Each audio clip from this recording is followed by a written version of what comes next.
Ok. Gente, em 1969, Dr. Lloyd Jones, ele sempre fechava as conferências puritanas, e nesse ano ele fez uma palestra para encerrar a conferência puritana daquele ano, em Londres, e ele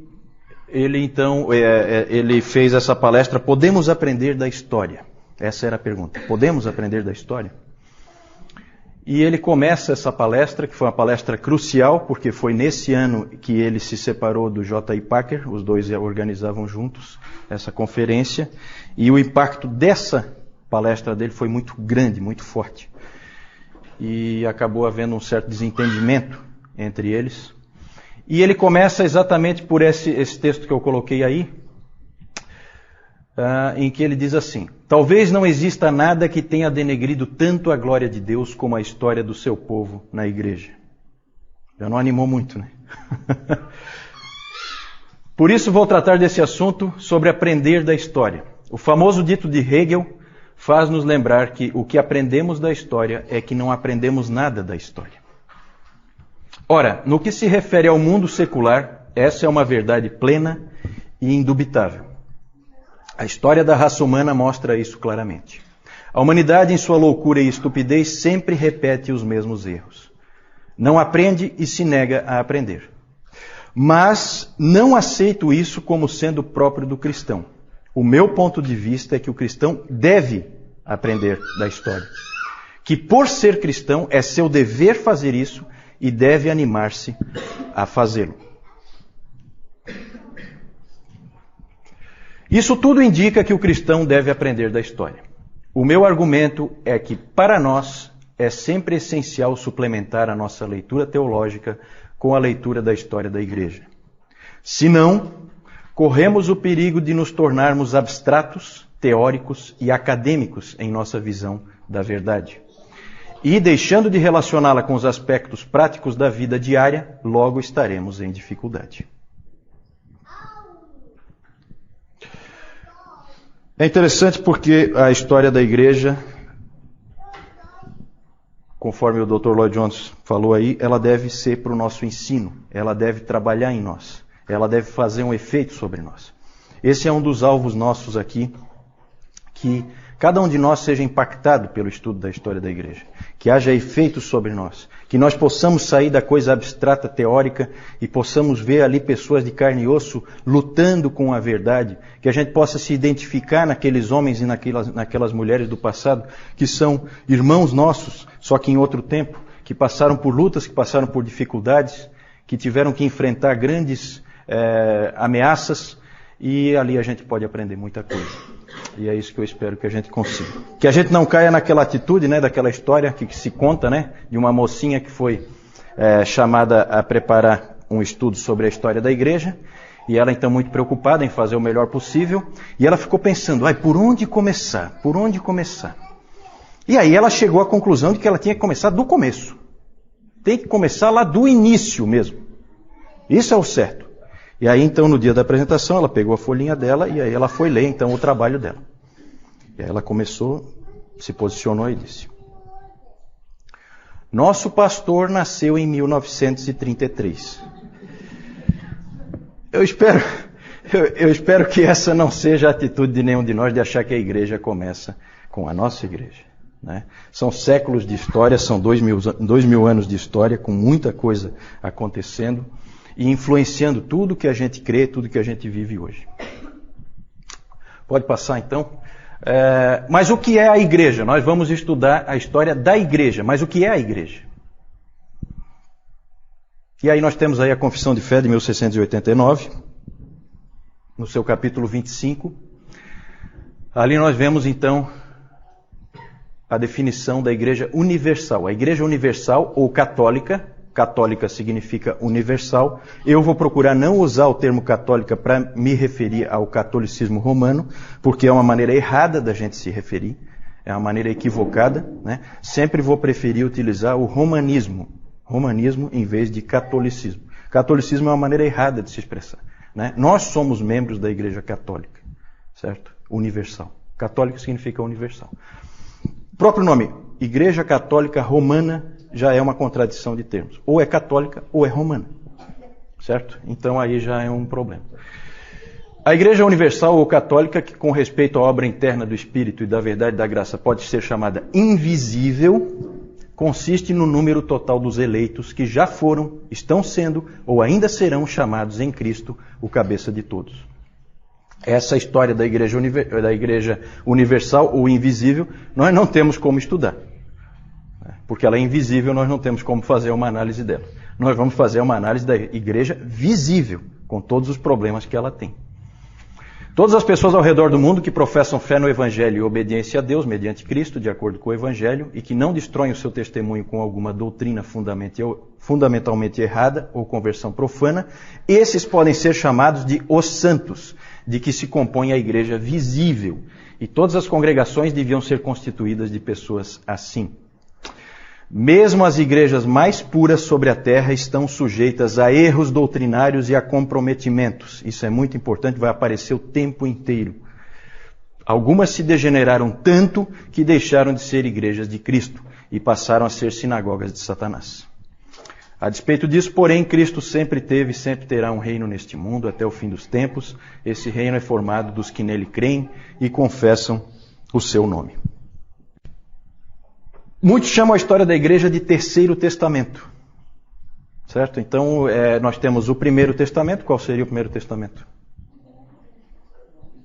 O Velho Testamento, ou o Antigo Testamento. Temos o Segundo Testamento, que é o Novo Testamento. E nós temos o Terceiro Testamento, se é que se pode dizer assim, é uma maneira de falar. Porque, na verdade, é uma sequência da história daquilo que Deus faz no meio do seu povo. Isso é o que nós temos no Antigo Testamento, a história do que Deus faz no meio do seu povo. É o que nós temos no Novo Testamento, a história do que Deus faz no meio do seu povo. E é o que nós temos na história da igreja, a história do que Deus faz no meio do seu povo. Qual o problema, qual a diferença que nós temos? Qual o problema que a gente tem no Terceiro Testamento, vamos dizer assim, em relação aos outros dois? Quem é que arrisca?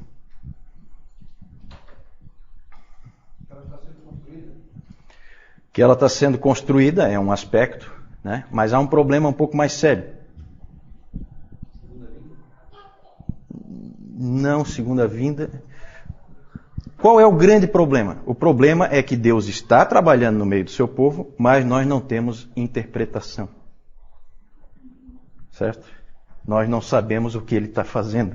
Diferente do Velho Testamento, do Novo Testamento, em que vai ser dito o que Deus está fazendo. E aqui não, aqui isso já é um dificultador. Nós vamos começar a falar dos dificultadores da história da igreja. Pode passar. Então vamos lá, dificultadores. Um é esse aí. Nós não sabemos o que Deus está fazendo e por que Ele está fazendo. Não fazemos a menor ideia. Muitas coisas vão nos deixar perplexos muitas vezes. Muitas vezes. Outro dificultador. Nós sempre estaremos sendo seletivos. Eu nunca vou estar falando de toda a história da igreja. Eu sempre vou estar falando de coisas que foram registradas. Quantas coisas aconteceram que não foram registradas? Nós vamos dizer, não, esse aqui foi o maior homem de Deus daquela época. Mas eu só sei que ele foi o maior porque alguém escreveu sobre ele ou ele mesmo escreveu. Se não tivesse escrito, eu não saberia. Certo? Então, a gente sempre vai estar selecionando, a gente sempre vai estar deixando coisas de fora. O que mais? Há momentos em que coisas boas ocorrem em meio ao erro. Essa aí é uma das mais difíceis. Né? Separar o que é bom do que é ruim. Dizer, isso aqui é bom, isso aqui é ruim. Fazer essa definição é muito difícil. É difícil separar as coisas. Então vamos tentar. Vamos lá. Recompensas do estudo da história da igreja. A glória de Deus, Deus é glorificado quando a gente estuda a história da igreja, porque a gente vê que Deus a qualquer momento intervém, a qualquer momento Ele resolve o que os homens estragaram. Nós crescemos porque eu sempre achei que a história da igreja produz uma profunda humildade, um profundo temor de Deus, porque é muita presunção você achar que você é melhor do que qualquer irmão dessas outras épocas. E é para o bem da igreja, como o Dr. Lloyd Jones falou. Se a gente não aprende com a história da igreja, a gente acaba repetindo os mesmos erros, a gente acaba se tornando teórico, acaba imaginando coisas impossíveis para a igreja, coisas que não vão se concretizar, que não são realidade. Então, esse estudo é para o bem da igreja também. Vamos lá. Esse aí é o nosso texto-chave na palavra. Porque em meio àquilo que o Lloyd Jones falou, que nada denigre mais a glória de Deus do que a história da sua igreja. É triste isso, né? Em meio a isso, nós vamos ter sempre em mente esse texto de Isaías 40, versículo 8. Seca-se a erva, cai a sua flor, mas a palavra de nosso Deus permanece eternamente. Uma coisa que a gente vai ver sempre, gente, que vai ficar bem evidente, é que a igreja vai errando, a igreja vai falhando, mas há uma âncora presente o tempo inteiro, que vai trazer de volta a igreja, mais cedo ou mais tarde, porque Deus vai jogar pessoas de volta para ela, que é a palavra de Deus. É na palavra de Deus que a igreja se conserta. Vamos lá. Isso aí é tirado do nosso caderninho lá do CTB. A proposta é apresentar um panorama dos principais movimentos políticos, culturais, religiosos e doutrinários que influenciaram o desenvolvimento da igreja através dos séculos. Pode passar. O programa é estudar os eventos importantes e principais movimentos que impactaram a igreja através da história, apresentar os principais personagens-chave da história da igreja, analisar os desvios doutrinários e suas consequências na vida e no desenvolvimento da igreja. Joia, pode passar. As fontes aí, esse aí é o David Calhoun, que eu falei antes, né? Professor lá do Covenant Theological Seminary. Ele tem 72 aulas, então. Não sei como é que nós vamos conseguir colocar isso aí em 8, mas vamos tentar. Isso aí em 2 semestres, né? É claro que nós vamos ter que ser mais seletivos do que ele já foi. Mas o trabalho dele é fantástico e eu vou plagiar ele direto, tá? Eu não sei se eu vou ser processado, se eu vou ser preso. Qualquer coisa, o João vai preso, porque o João é que é o presidente da igreja. Então, eu estou tranquilo.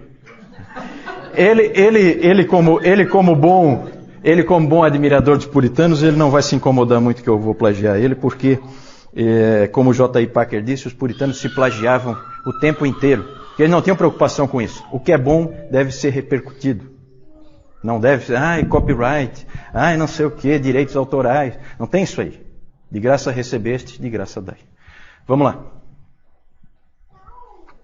E já falei também o livro História Ilustrada do Cristianismo, que é o livro-texto dele lá. E nós temos aqui em português, né? Então é interessante também para vocês se aprofundarem. Aqui, com certeza, nós vamos fazer assim uma passada de olhos. Nós não temos condições de nos aprofundar em absolutamente nada. E eu também não tenho condições de ir muito fundo, que eu também não conheço. Tá? Vamos lá. Nossa primeira parte, eu e o João, nós dividimos em 4 partes. De 500 anos cada uma. E então agora nós vamos falar dos primeiros 500 anos. Vamos começar.